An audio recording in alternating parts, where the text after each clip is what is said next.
Is this thing on? All right. Parkour. Parkour! Michael, parkour! I have something to say about how everybody rags on this. In terms of a sport, it's incredibly useful for cardio, and it activates more muscle groups than just running, jogging, yada yada. On top of that, it is one of the few adrenaline sports easily accessible. Like there's skateboarding, which is also expressive and very sick, but you need to buy a board at the very least. And you could argue that you can't parkour on flat ground, which I would counter with, what is your definition of parkour? This is Parkour, internet sensation of 2004, and it was in one of the Bond films. The goal is to get from point A to point B as creatively as possible, so technically they are doing parkour as long as point A is delusion and point B is the hospital. There's also the obvious added bonus of looking incredibly cool. I wish the sport was more widely practiced. I only recently found out that parts of the world actually have cities that contract companies specifically to construct parkour parks. Like, I just had town rooftops and legit police to run from. Too bad I didn't have the means to record it. Where would I be now if I had posted all that content? Boo-hoo. The store would be shaking in their boots. And that brings me to the main reason I'm making this video. As of recording, they're in the process of creating their game Store Parkour Pro. Now I am waiting day by day for the release of this game. I really have high hopes that this could bring some seriousness for people that want to bring parkour as a mechanic to their game. I, for one, am tired of characters one-hand vaulting and calling it parkour, or single button press parkour, or even worse, hold the right trigger. I'm not here today to go through an entire history of parkour in video games, as much as I'd like to, and point out all of the nitpicks for each one that shows up when I look up parkour in Steam. That's not the point of this video. No, I want to look at parkour in real life and attempt to understand why these game developers seem to think that this absolute monkey dance gives them the right to use the name of the sport.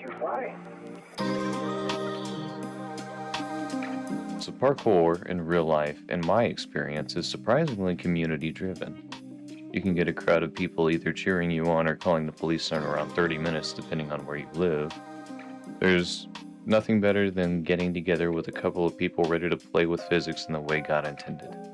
Creating a run and having it fail can be sketchy. But, like many things in life, once you persevere long enough and finally make it happen, it's one of the most satisfying feelings you can have. It's like quitting Elden Ring for a while because you couldn't figure out how you're even supposed to make it up to Radon in the first place. Like, why the hell can this guy launch a freaking Gallic gun from half a mile out and blow a hole in the earth after going full kamikaze with his 5-foot-tall horse? Sit still and perish, you mind-addled fool! Anyways, you come back like a week later and it may take a try or two, but you beat him and just sit in the feeling of victory as your hands possibly tremble. My point is, once you nail it, there's no other feeling that's quite the same. Freedom of expression is a huge factor for me to consider when I grade a parkour mechanic in games. Can I perform what trick I want when I want? Are the tricks intrinsically or extrinsically motivating to use? Does the system allow me to fail should my skills not be of sufficient quality? Freedom is something that games can easily get right. The perfect example is Marvel's Spider-Man 2.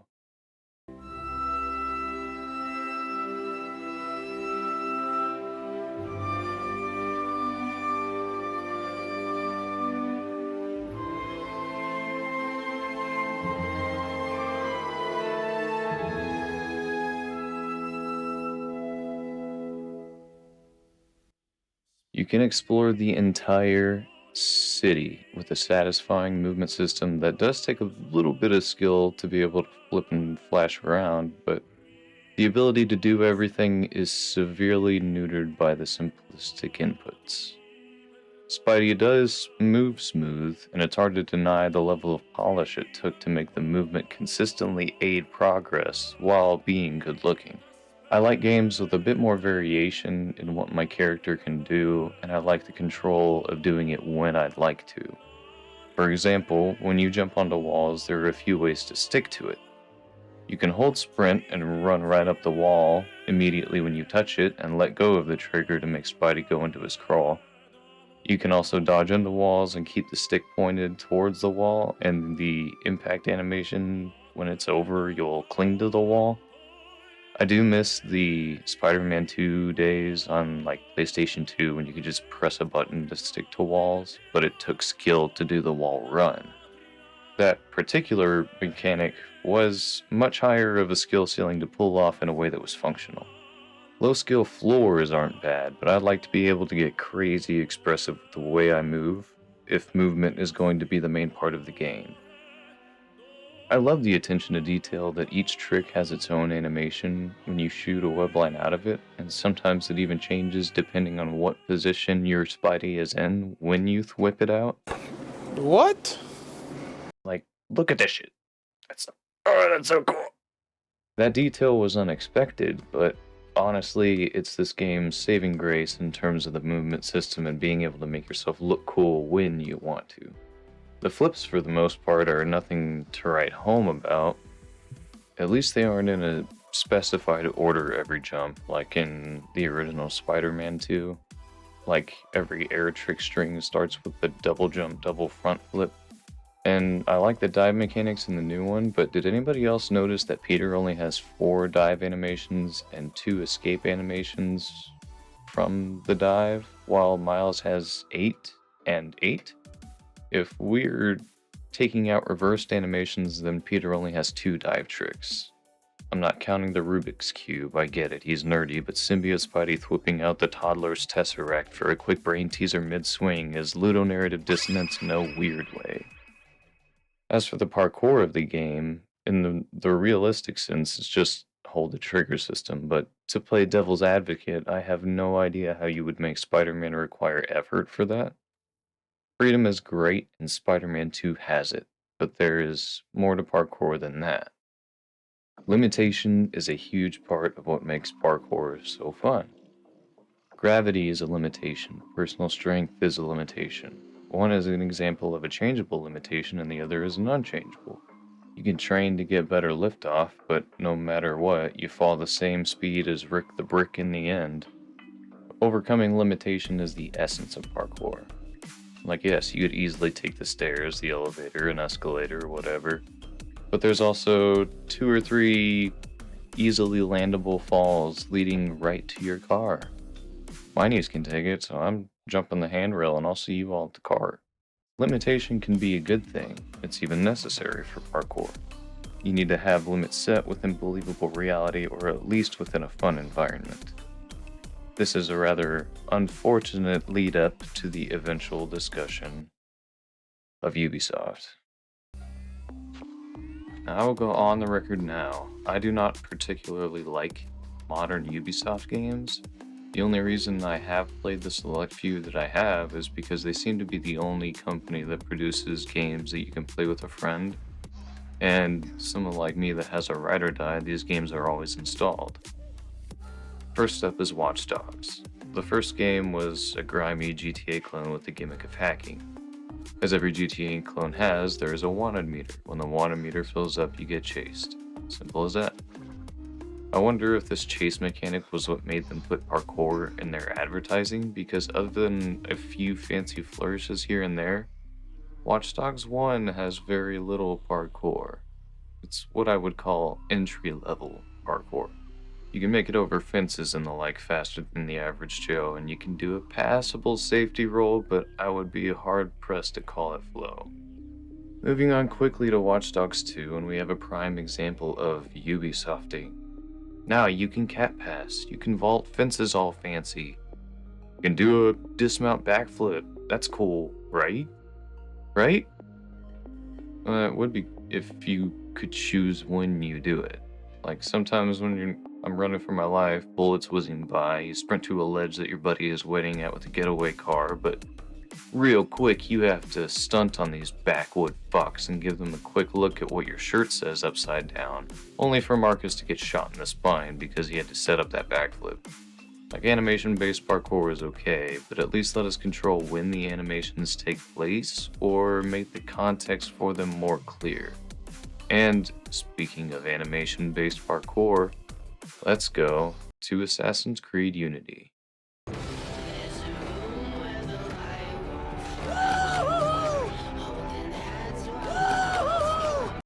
This may be the best game currently out for parkour as I enjoy it. It may be tied with Rooftops and Allies, but we'll get to that one later. I'm disappointed that this is the case though, as we all know the history of this game. Ubi tried to go whole hog on the parkour mechanics and stealth and made both mechanics the best they ever were or were to be again.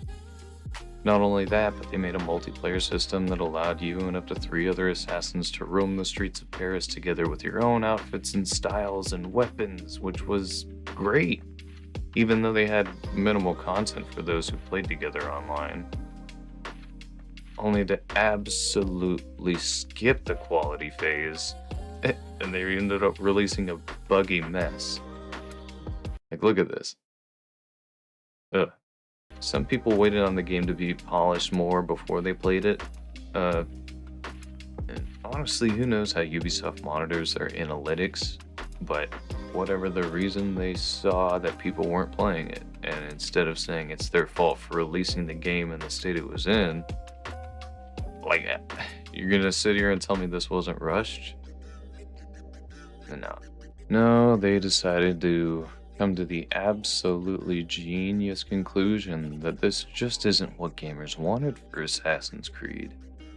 Fleshed out parkour, customizable assassins with a min-max system in their outfits, multiplayer missions that legitimately challenge a group of 4 players? Nope. Apparently it all sucked and the gamers hated all of that. I have played and beat every Assassin's Creed game up to Valhalla. And in terms of parkour and overall movement, Ubisoft peaked here. And as buggy, as unreliable as it was, the system was robust. It allowed control over prioritizing gaining altitude or descending. The interaction and points weren't always the intended one, but there was enough control that you could deal with the jank and make it a fun experience for you and your brotherhood. I'm in the editor's seat right now, and upon very recent gameplay for this footage, I noticed the jank was quite a bit higher in concentration than in my memory. The animation-based parkour really, it shows its ugly face in some parts, and like unsatisfyingly slows you down in weird spots. It completely like breaks the feeling of control over the character. Like, you really have to rely on the system and learn it. I don't really like the measure of flow being how well you can navigate the glitches. So upon reflection, this is not a great parkour game, but it's still like the most accessible with like this level of focus put into the parkour specifically. It's still a shame. It's just a shame. It's a real shame. A real shame. Shameful. Anyway, back to it. Now, moving entirely from third-person parkour, and Ubisoft, thankfully, we have Mirror's Edge and Dying Light.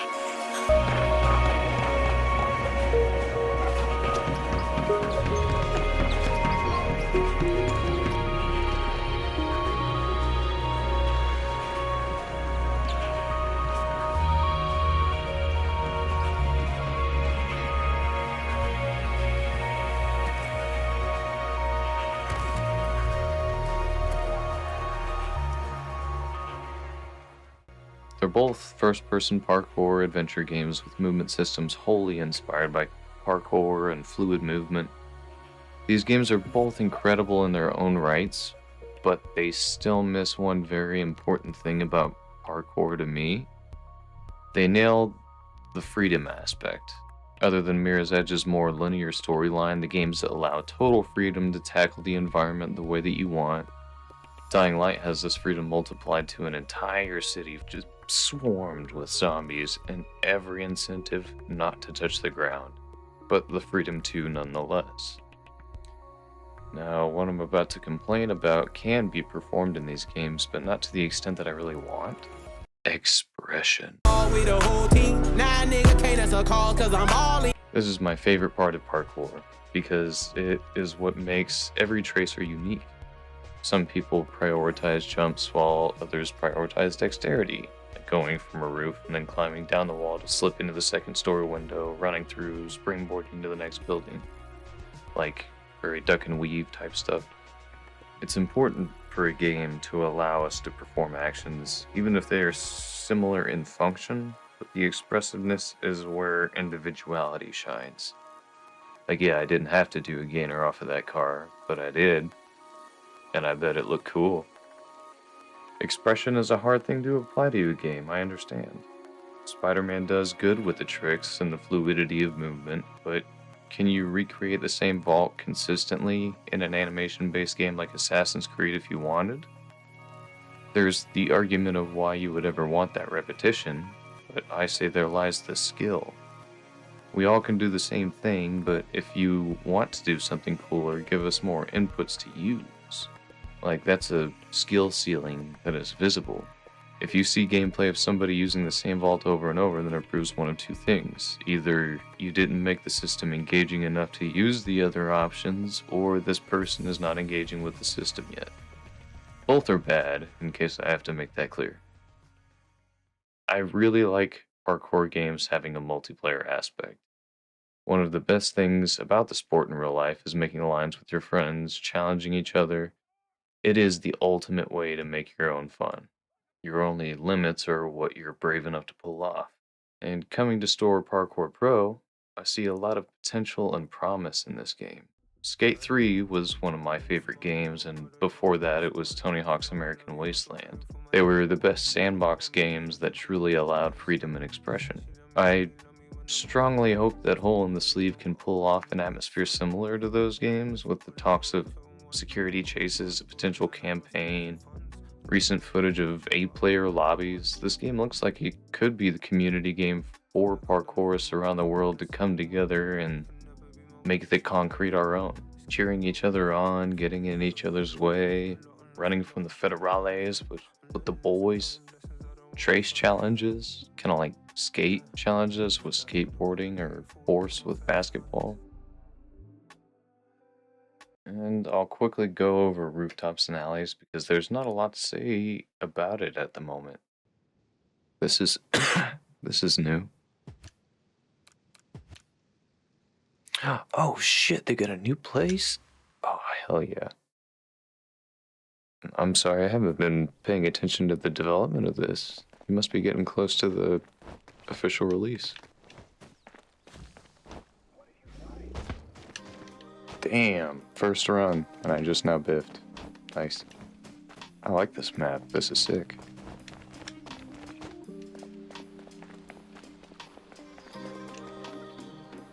Oh shit, that's awesome. Okay.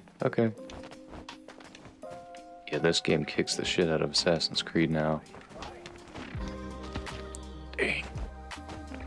I do keep nicking my head on top of things though. Neat.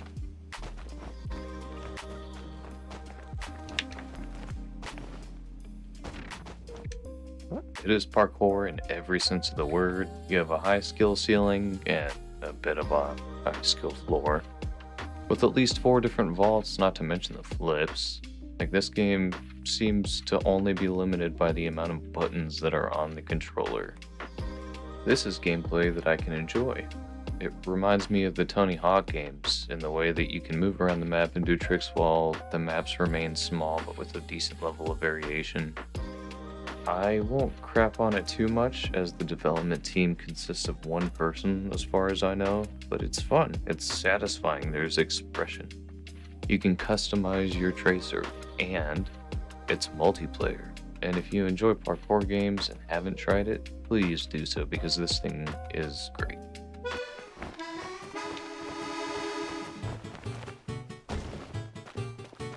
I like that I said this is the one that I have the least to say about, but it's like the one that I got the most footage for. POV, my trip to Italy on my 21st birthday.